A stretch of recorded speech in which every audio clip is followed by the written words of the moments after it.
বাথৌ পূজাহে আপোনালোকৰ মুক্তিৰ মাৰ্গ হ'ব পাৰে, বেলেগ কোনো পৰম্পৰা মুক্তিৰ মাৰ্গ হ'ব।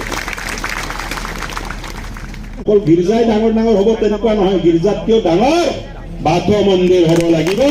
खुलुमबाय रायजोफोर, आं सायखं आं दायो दंफैयो आसामनि केबिनेट मिनिस्टार, लोगोसे जोंनि 65 नं दिकेजुलि समस्तिनि एमएलए मानगोनां अशोक सिगाल सारनि न'आवहाय बे सारनि न'आवहाय गोदानै बाथौ मेहेर दुमनायजों लोगोसे बाथौ आर'ज जागोन आरोना। रायजोफोर बेयावहाय जोंनि सनितपुर जिल्लानि गुबुन गुबुन आमसुलिकनिफ्राय बियाबनिफ्राय नुजाथि फैनो हादों आरो बिदिब्ला आङो नैबे ब्लगनि गेजेरजों फारि फारि नोंथांमोननो बे सारनि न'आव मा मा हाबाफारि जागोन बेखौ देखायलांबाय थानोसै आरोना। सारा आर'जआव जिरायसिगोन दायो।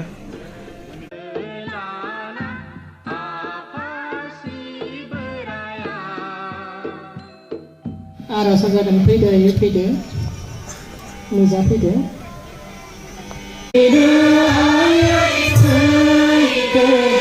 नुजाफैदो Hãy subscribe cho kênh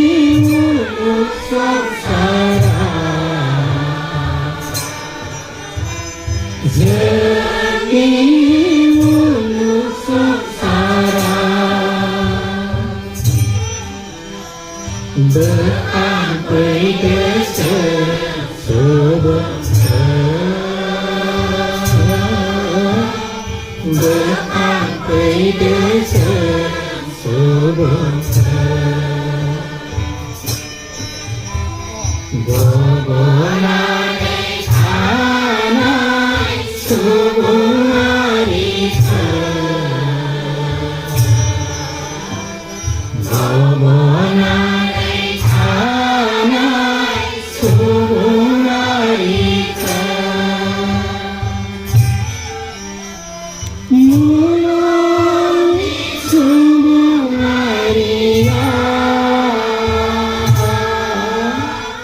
để không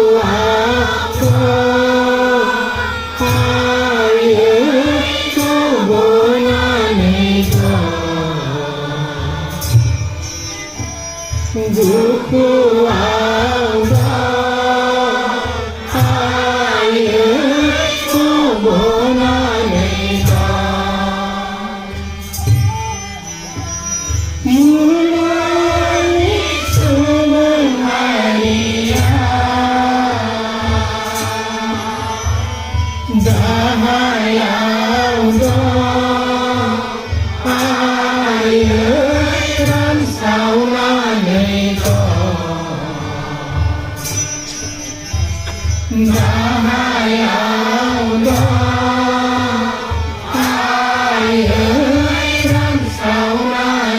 lỡ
চিনাকি দিব বিচাৰিছোঁ আমাৰ 65 নং ঢেকীয়াজুলি বিধানসভা সমষ্টিৰ আমাৰ সকলোৰে চিনাকি আমাৰ আপোন চবৰে আপোন আমাৰ সন্মানীয় বিধায়ক তথা অসমৰ কেবিনেট মন্ত্ৰী অশোক সিংহল ডাঙৰীয়া ছাৰক নিজৰ চিনাকি ল'বৰ কাৰণে অনুৰোধ জনাইছোঁ আৰু এখন আৰণেৰে সম্মাননা জনাবৰ কাৰণে মই এইখিনিত অনুৰোধ জনাইছোঁ।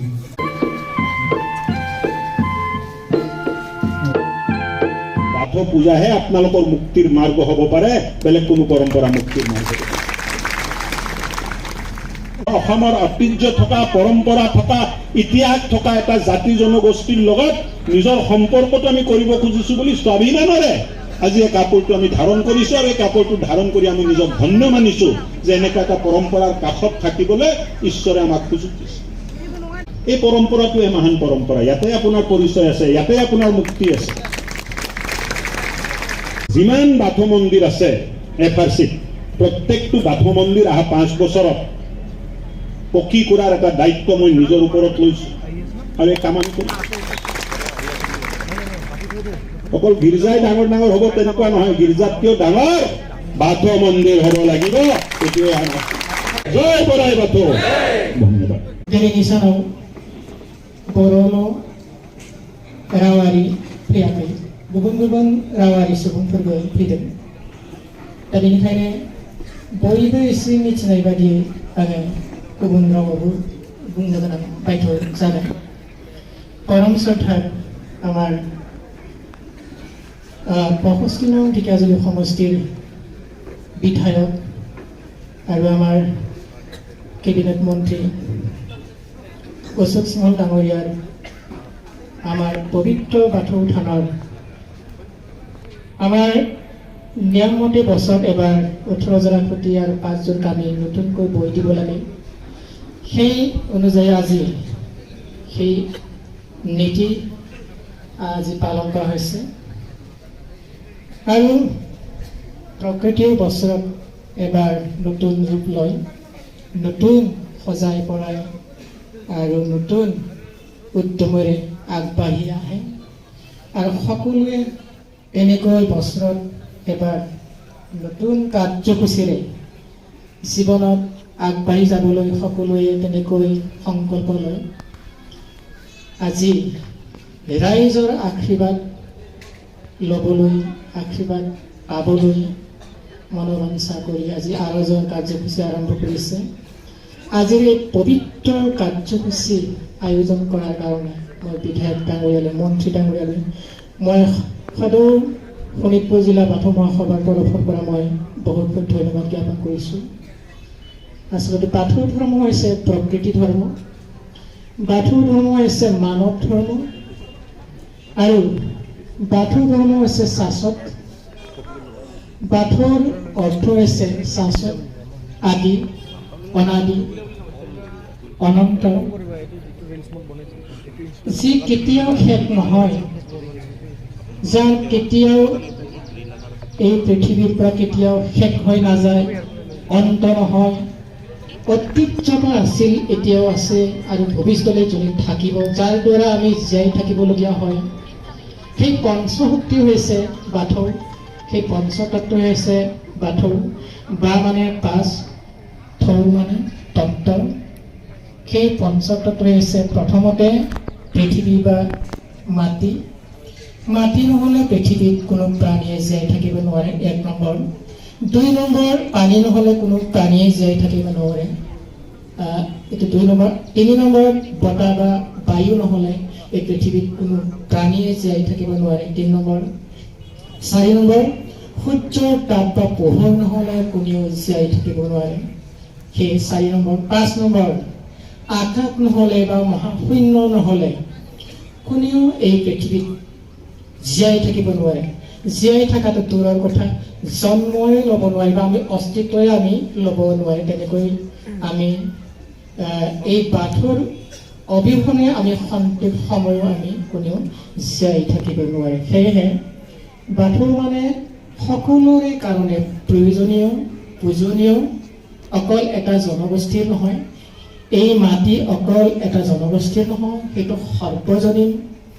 এই পানী এটা জনগোষ্ঠীৰ নহয়, সেইটো সকলোৰ কাৰণে।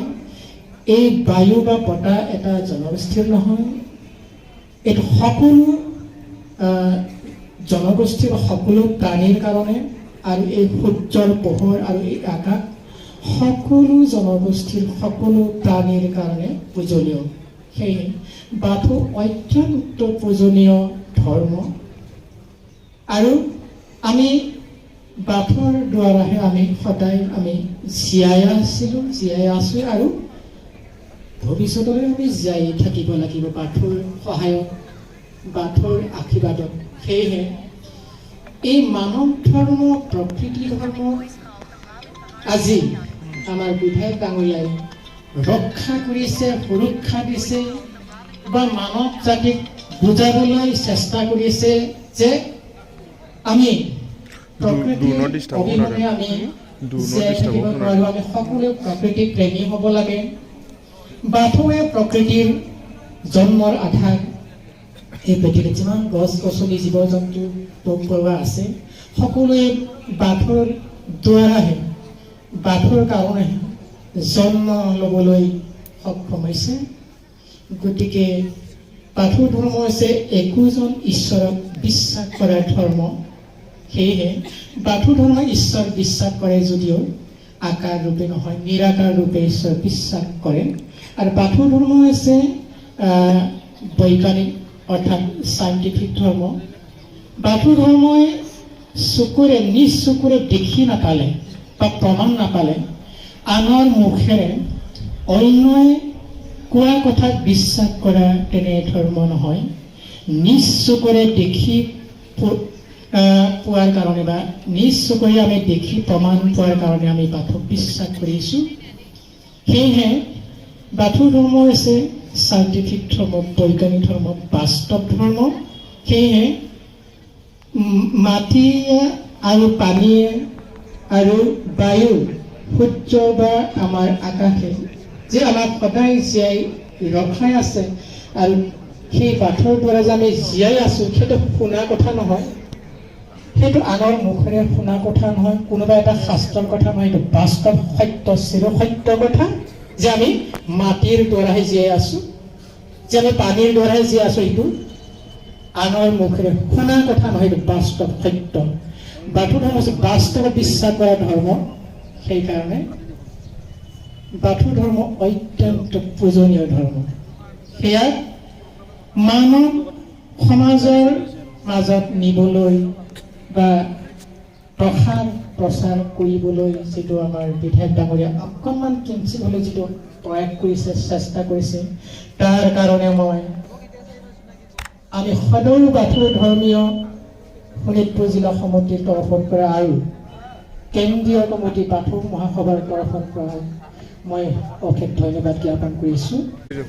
दायो आर'जनि हाबाफारि मोनथारनाय गासिबो जोबनानै थांबाय। ब्लगाबो बेखिनियानोमोन। होमबा एसेनोसै, गोजोन्थों। जय बर' हारिनि।